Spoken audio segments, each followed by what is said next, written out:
क्या हुआ अंशिका, तुम्हारी तबीयत कुछ ठीक नहीं लग रही। हाँ, वो मैं अभी हॉस्पिटल से अबॉर्शन करवा कर आई हूँ, इसलिए थोड़ी कमजोरी फील हो रही है। तुम पागल हो क्या? तुम हमारा बच्चा गिरवा कर आई हो। जब से हमारी शादी हुई है तब से मैं इस खुशखबरी का इंतजार कर रहा था और आज तुमने उसे अबॉर्ट करवा दिया। लीगल तौर पर यह बच्चा मेरा है, इसलिए मेरी मर्जी में इसे रखूं या गिराऊं। वैसे भी बॉडी मेरी खराब होगी तो इससे तुम्हें क्या फर्क पड़ता है। उनकी ये बात उनकी नौकरानी सुनीता सुन लेती है। एक मैं अभागिन हूं जो बच्चे के लिए कितनी मन्नतें मांग रही हूं, और एक मेम साहब है जो अपना बच्चा गिरा कर आ गई। हे भोलेनाथ, न जाने तू कब मेरी झोली भरेगा। ऐसे ही कुछ दिन बीत जाते हैं। एक रोज अंशिका की सास रमोला मिठाई लेकर आती है और उससे कहती है, ले बहू, ये देसी घी के मोतीचूर लड्डू खा ले। पड़ोस की कमला देकर गई है, ना जाने मेरे नसीब में कब दादी बनने का सुख होगा। ओफो, अब आप भी शुरू मत हो जाइए। मैंने आपसे कितनी बार कहा है कि मुझे ये बच्चा नहीं चाहिए। मुझे आपके जैसे गुब्बारे की तरह थोड़ी ना फूलना है। 55 की होकर 60 की लगती हो आप। मुझे जिम जाने में देर हो रही है, आप खाइए ये लड्डू। समय बीतता है। एक रोज ऐसे ही अंशिका जिम में एक्सरसाइज कर रही थी कि वो अचानक बेहोश हो जाती है। उसके घर वालों को इन्फॉर्म किया जाता है।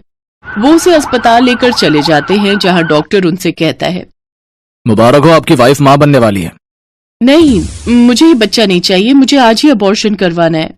अंशिका, इस बार तुमने बच्चा गिरवाने की सोची भी तो मैं तुम्हें तलाक दे दूंगा, समझी? अब इस डर से अंशिका अबॉर्शन नहीं करवाती।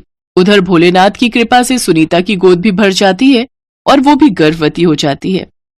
अब जहां गर्भावस्था की हालत में भी सुनीता सारा दिन काम करती, तो वहीं अंशिका बिस्तर पर पड़े पड़े आराम करती रहती। एक दिन उसकी सास उससे कहती है, अंशिका बहू, तुम सारा दिन बिस्तर पर पड़ी रहती हो, ऐसे में ज्यादा आराम करना भी ठीक नहीं, कम से कम थोड़ा टहल ही लिया करो। प्रेग्नेंट मैं हूं माँ जी, तो आप मुझे ये सब ज्ञान मत दीजिए और अब जाइए यहाँ से। ऐसे ही 9 महीने बीत जाते हैं और दोनों की डिलीवरी का दिन आ जाता है। जहाँ सुनीता नॉर्मल डिलीवरी से सरकारी अस्पताल में बच्चे को जन्म देती है, तो वहीं अंशिका की डिलीवरी सी सेक्शन से होती है। कुछ दिन बाद वो घर आ जाती है। एक रोज, अरे मेरा बच्चा क्यों इतना रो रहा है, आजा मैं तुझे दूध पिलाऊं। सुनीता, मुन्ने को दूध पिला पिलाकर तुम कितना कमजोर हो गई हो। मैं मुन्ना के लिए बाहर का दूध ले आता हूँ। नहीं नहीं, माँ के रहते हुए वो बाहर का दूध क्यों पिएगा, और वैसे भी माँ का दूध बच्चे के लिए बहुत लाभकारी होता है। उधर दूसरी तरफ अंशिका का बेटा रो रहा होता है, लेकिन फिर भी वो उसे दूध नहीं पिलाती। क्या मुसीबत है, तब से ढोल की तरह बजे ही जा रहा है, बजे ही जा रहा है। इसकी आवाज सुन सुनकर तो मेरा सिर दर्द हो गया। चुप हो जा अब, और कितना रोएगा। अंशिका, उसे भूख लगी है, उसे दूध पिलाने के बजाय उसे डांट रही हो। तुम्हारी वजह से मेरा फिगर खराब हो गया और तुम चाहते हो इसे दूध पिलाकर मैं अपना बचा कुचा फिगर भी खराब कर लूं। तुम ही संभालो इसे। कुछ दिन बाद सुनीता काम पर वापस लौट आती है। सुनीता उनके घर का सारा काम अपने बच्चे को पीठ पर बांध कर ही करती, फिर थकी हारी घर आकर खाना बनाती, उसके बाद अपने बच्चे की मालिश करने बैठ जाती। तो वहीं अंशिका तो बस जिम और अपनी फिटनेस पर ही ध्यान देती और बच्चे की मालिश नहीं कर पाती, जिस कारण दिन पर दिन उसके मुन्ने का विकास ठीक से नहीं हो पाता, जिस वजह से निशांत उसे लेकर डॉक्टर के पास जाता है। देखिए, बच्चे की मालिश बहुत जरूरी है, अगर इसकी मालिश नहीं हुई तो हो सकता है कि अपाहिज हो जाए। ये सुनते ही निशांत घबरा जाता है। शाम को जब मुन्ना रो रहा होता है तो अंशिका जिम से आती है और चिल्लाते हुए कहती है, ओफो, इस बच्चे ने तो मेरा दिमाग खराब कर दिया है, जब देखो चिल्लाता रहता है। काश कि तू गूंगा पैदा होता, कभी कभी तो मेरा मन करता है कि तेरा गला ही दबा दूं। ये सुनकर निशांत उसे जोर से थप्पड़ मार देता है और उससे कहता है, अरे कैसी माँ है तू माँ नहीं डायन है। कोई भला अपने बच्चे के लिए ऐसा कह सकता है? आज तेरे कारण मेरा बच्चा अपाहिज होने वाला है। अपने पति की बात सुनकर अंशिका को अपनी गलती का एहसास होता है और वो निशांत से माफी मांगती है। मुझे माफ कर दो निशांत, मुझसे गलती हो गई, मैं अपने ही बच्चे के अपाहिज होने का कारण बनने वाली हूँ। मेम साहब, अभी भी देर नहीं हुई है, बच्चे को अपना दूध पिलाकर और उसकी मालिश करके आप उसे ठीक कर सकती हैं, और इसमें मैं आपकी मदद करूंगी। उस दिन के बाद से अंशिका अपने बच्चे का पूरी तरह ध्यान रखती है और उसे समय समय पर अपना दूध पिलाती है, साथ ही सुनीता की मदद से उसकी मालिश भी करती है। कुछ ही दिनों में उसका बच्चा भी पूरी तरह से ठीक हो जाता है। अब अंशिका के अंदर भी ममता जाग जाती है और वो अपने बच्चे को बहुत प्यार करती है।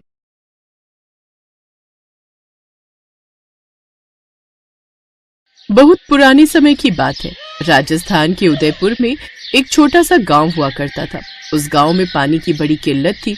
उस गांव में माया अपने पति रवि के साथ रहती थी। रवि मेहनत मजदूरी करके अपना घर चलाता था। एक रोज रवि उदास मन लेकर घर लौटा तो देखा कि माया अपने 2 महीने के बच्चे के साथ खेल रही थी। अरे आ गए आप? हाँ माया, आ गया हूँ। अले मेला बच्चा मम्मा के साथ खेल रहा है। रवि ने माया की गोद से बच्चे को उठा लिया और उसके साथ खेलने लगा। लेकिन माया को समझ आ गया था कि रवि का मन कुछ उदास है। क्या हुआ रवि, आपका चेहरा क्यों उतरा हुआ है? माया, हम गरीबों की जिंदगी में साल में सिर्फ 1 या 2 बार ही खुशियां आती हैं। बाकी पूरी जिंदगी तो हम लोग दुखी ही रहते हैं। अरे ऐसा क्यों बोलते हैं आप? हर किसी का समय हमेशा एक जैसा नहीं रहता। माया, जहाँ मैं काम करता था वो काम भी बंद हो गया। अब फिर से काम ढूंढना पड़ेगा। मैंने सोचा था जब तक मेरा बच्चा थोड़ा बड़ा होगा फिर मैं उसे अच्छे स्कूल में पढ़ाऊंगा लिखाऊंगा और उसे बड़ा आदमी बनाऊंगा। आप अभी से इतना परेशान मत होइए। अभी हमारा बच्चा बहुत छोटा है, तब तक कुछ न कुछ जरूर हो जाएगा। तभी दरवाजे पर किसी ने दस्तक दी। अरे शालिनी, तू अचानक? आओ आओ, अंदर आओ। विनोद जी, आप भी अंदर आइए, शर्मा क्यों रहे? अरे मैं क्यों शर्माऊंगा साली साहिबा। माया की बहन शालिनी और उसका पति विनोद घर के अंदर आ गए। वो लोग रवि से बातचीत करने लगे। तब तक माया सबके लिए चाय नाश्ता बनाकर ले आई। शालिनी का पति अमीर था, वो माया और रवि की तरह गरीब नहीं थे। माया, मैं तेरे बच्चे के लिए ढेर सारे कपड़े, चॉकलेट्स और बहुत सारे गिफ्ट लेकर आई हूँ। अरे शालिनी, इसकी क्या जरूरत थी? मैं तेरे लिए नहीं लाई हूँ, इस बच्चे के लिए लाई हूँ। वैसे शालिनी, अचानक कैसे आना हुआ? मुझे लगता है शालिनी को बताते हुए शर्म आ रही है। मैं ही बता देता हूँ। अब कहानी कुछ समय पहले फ्लैशबैक में चली गई, जहाँ पर शालिनी अपने आलीशान घर में बैठकर अपने पति विनोद से बात कर रही थी। विनोद, मैं माया से 3 साल बड़ी हूँ। हमारी शादी के 3 साल हो चुके हैं, लेकिन हमारी एक भी औलाद नहीं हुई। उसकी 1 साल में ही हो गई। अब कर भी क्या सकते हैं शालिनी? लेकिन अब तो डॉक्टर ने भी जवाब दे दिया है। हम अपनी पूरी जिंदगी बिना औलाद के कैसे जी पाएंगे? अगर कहो तो बताओ। हाँ हाँ बताओ, मुझसे परमिशन लेने की क्या जरूरत है? क्यों ना हम माया के बच्चे को गोद ले ले? हमारे पास बहुत पैसा है। हम उसके बच्चे को अच्छी एजुकेशन देंगे, अच्छी जगह रखेंगे, अच्छे से पालेंगे। आइडिया तो अच्छा है, लेकिन क्या माया मानेगी?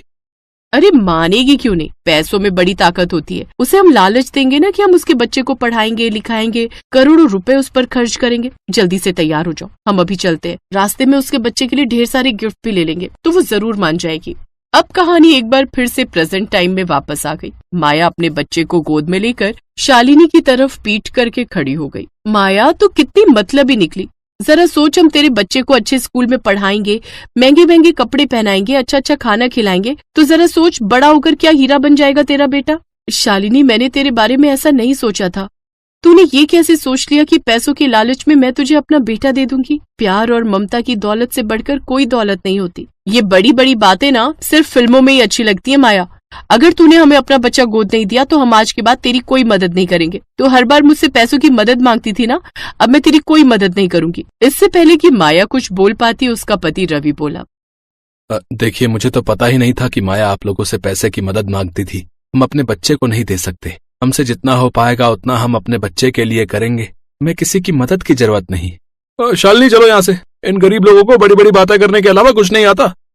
इतने में शालिनी ने गुस्से में माया की गोद से उसका बच्चा छीना और वहाँ से भागने लगी। पीछे पीछे विनोद भी भागने लगा। उसने जल्दी से अपनी कार स्टार्ट की और बच्चे को लेकर वहाँ से भाग गए। माया और रवि बहुत परेशान हो गए। रवि, हमारा बच्चा लेकर भाग गए वो लोग। रवि, हमारे बच्चे को बचाओ, उसे जल्दी से लेकर आओ मेरे पास, वरना मैं मर जाऊंगी। वो तुम्हारी बहन है, कोई किडनैपर नहीं है। मैं शाम को जाऊंगा, अपने बच्चों को लेकर आऊंगा। माया अपने बच्चे की याद में रोने लगी। वो एक पल के लिए भी अपने बच्चे को अपनी पलकों के सामने से नहीं हटाती थी। खैर, शाम को रवि विनोद के घर के बाहर पहुंचा। उसका घर बहुत आलीशान था। बाहर सिक्योरिटी गार्ड लगे हुए थे। जैसे रवि घर के अंदर जाने लगा, सिक्योरिटी गार्ड ने उसे रोक लिया। ओए भिखारी, कहाँ घुसा जा रहा है? अरे ये आप कैसी बातें कर रहे हैं? ये मेरे बहनोई का घर है, मुझे जाने दीजिए। हाँ हाँ पता है, उन दोनों ने ही मना किया था कि तुम्हें अंदर न आने दें। उन्होंने ये भी कहा था कि अगर जिद करे तो उसकी टांगे तोड़ देना। रवि की आवाज सुनकर उसका बच्चा घर के अंदर जोर जोर से रोने लगा। वो शायद अपने पिता की आवाज पहचान गया था। रवि ने भी उसकी आवाज सुन ली। मेरा बच्चा रो रहा है, मुझे अंदर जाने दो। मैं आ रहा हूँ मेरे बेटे, फिक्र मत कर, तेरा बाप आ गया है। जब रवि ज्यादा जिद करने लगा तब सिक्योरिटी गार्ड वालों ने उसे बहुत मारा। रवि को बहुत चोट आ गई और वो घर लौट आया। माया उसे देखकर गुस्से से लाल हो गई। ऐसी बहन होने से तो अच्छा 1 करोड़ दुश्मन पाल लो। देखो क्या हालत कर दी आपकी उन लोगों ने। कोई बहन ऐसा करती है क्या? आप यहीं आराम करो, मैं अभी जाती हूँ, अपने बच्चे को लेकर आती हूँ, देखती हूँ मुझे कौन हाथ लगाता है। माया पैदल ही दौड़ते दौड़ते शालिनी के बंगले के बाहर पहुंच गई। गार्ड उसे पहचान गया। इससे पहले कि गार्ड उसे रोकता, माया बोली, अगर एक औरत को तुमने हाथ लगाने की भी कोशिश की तो जिंदगी भर जेल में सड़ते रहोगे। ऐसी धाराएं लगा दूंगी। मुझे छूने की कोशिश मत करना। मैं अपनी बहन के घर जा रही हूँ, किसी दूसरे के घर नहीं। सिक्योरिटी गार्ड्स माया को देखकर डर गए और उसे घर के अंदर जाने दिया। माया सीधे अपने बच्चे की आवाज सुनकर उसके कमरे में पहुंच गई और बच्चे को उठाकर वहां से जाने लगी। पर तभी वहां पर विनोद और शालिनी आ गए। इतने में माया ने किचन से कुछ बर्तन उठाए और फेंक फेंक कर शालिनी और विनोद की खोपड़ी तोड़ दी। रुक जा शालिनी, रुक जा, अभी वो बहुत गुस्से में लग रही है। मेरी तरफ अगर बढ़ने की कोशिश भी की तो या तो मैं अपने बच्चे के साथ खुद मर जाऊंगी या तुम दोनों को मार डालूंगी यहीं पर। अभी तक तुम लोगों ने मेरी ममता देखी है, नफरत नहीं। माया अपने बच्चे को लेकर अपनी झोपड़ी में वापस आ गई। मैंने कभी सपने में भी नहीं सोचा था कि मेरी बहन ऐसा कर सकती है। अमीर परिवार में शादी क्या हो गई, पता नहीं अपने आप को क्या समझने लगी। ऐसे ही दिन बीतते गए। 3 साल रवि ने खूब मेहनत की। उसने अपने बच्चे का दाखिला एक सरकारी स्कूल में करवा दिया। रवि, हमारा बेटा स्कूल चला जाता है, मैं घर में अकेली रह जाती हूँ। मैं घर के बाहर चाय और पकौड़ी बनाकर बेचती हूँ, जिससे कमाई भी हो जाएगी और मेरा टाइम पास भी हो जाएगा। वैसे तुम्हारा आइडिया तो बहुत अच्छा है। अगर तुम्हारा काम चल गया तो मैं भी यही काम करने लगूंगा और हम दोनों मिलकर अपने बिजनेस को आगे बढ़ाएंगे। लेकिन इसके साथ एक काम और करेंगे। हमारे राजस्थान में लोगों को पानी की बड़ी समस्या है। जो लोग बाहर से घूमने आते हैं उन्हें भी यहाँ रेगिस्तान में पानी की समस्या होती है। तो हम लोग मुफ्त में उन लोगों को पानी पिलाएंगे। पानी पीने के बहाने वो लोग कुछ न कुछ तो खाएंगे ही। बिल्कुल सही कहा आपने। अगले दिन से माया ने घर के बाहर चाय पकौड़ी बेचना शुरू कर दिया और मुसाफिरों को मुफ्त में पानी पिलाना भी शुरू कर दिया। इस वजह से लोग अब उसकी दुकान पर खूब आने लगे और सुबह से लेकर शाम तक उसकी दुकान पर भीड़ ही लगी रहती थी। माया के हाथों से बने पकौड़े खाकर लोगों का मन तृप्त हो जाता था। जब उसकी दुकान खूब चलने लगी तो रवि ने भी दूसरे की नौकरी करना छोड़ खुद ही घर के बाहर एक छोटा सा ढाबा खोल लिया, जिसमें वो लोगों को 50 रुपए में भरपेट खाना खिलाने लगा। ऐसे करते करते 12 साल बीत गए और उनका बेटा नीरज अब बड़ा हो गया। एक दिन वो बहुत खुशी खुशी अपने घर लौटा। माँ, पापा, मैंने इंटर के एग्जाम में टॉप किया है। मुझे बहुत बड़े कॉलेज की तरफ से एक बहुत बड़ा ऑफर मिला है। मैं उस कॉलेज से कोई भी डिग्री मुफ्त में कर सकता हूँ। देखा माया, मैंने कहा था ना कि हमारा बेटा एक दिन हमारा नाम जरूर रोशन करेगा। पापा, मैं MBA करूंगा और आपके बिजनेस को बहुत बड़ा बनाऊंगा।